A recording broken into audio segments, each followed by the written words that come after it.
In all of Ray Carney's years as a fence, he had been a reluctant fence and a ruthless fence, at times imperiled by his choices, and at others the embodiment of crooked intelligence. There was only one occasion when he participated in the theft itself, and that was in the summer of 1981 when Uncle Rich came back to town. That bad news time. The city that year was true to its personality, as malformed across the centuries, a monstrous entity powered by innate miseries, operated by brute will, and held together by pluck, fury, and rebar. It had been flat broke, and now clambered from the crater of debt one mucky handhold at a time. Crime in its ingenuity devised new permutations daily, making every citizen a victim or a witness.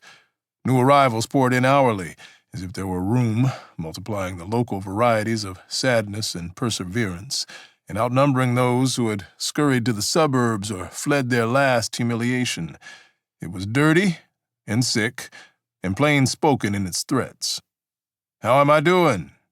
the mayor asked on his rounds, barking like one of the mangy seals installed at the decrepit and neglected Central Park Zoo, a real dump. It was his trademark.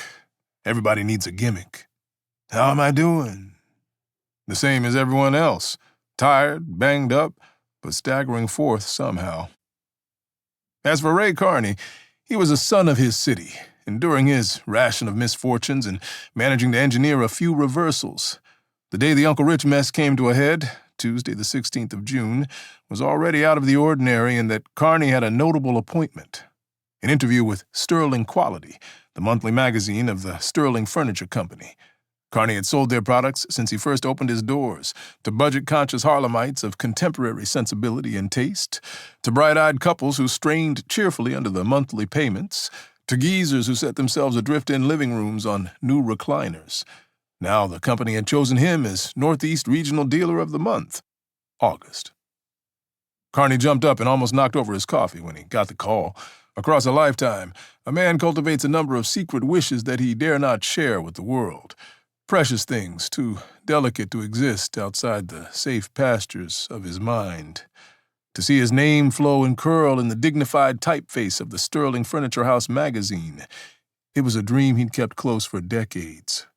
He and Elizabeth celebrated with a dinner at this French joint off Lex, with 2 tiny portions coiled on the big plates in insolent triumph.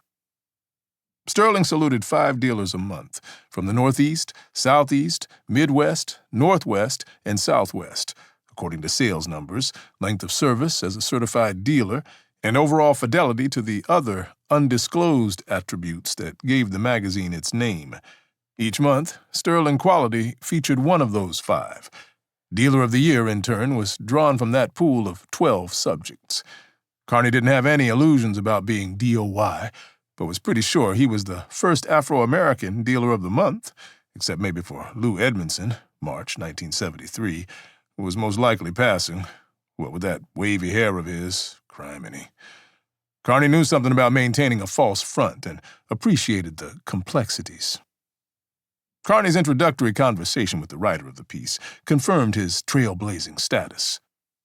"I don't think we've ever chosen someone from your background before," Andrew Fisher told him. "I thought it was important." He went on to relate a story from his childhood in Bloomington, Indiana, when a black family moved in down the street and he was the only kid who'd play with the son.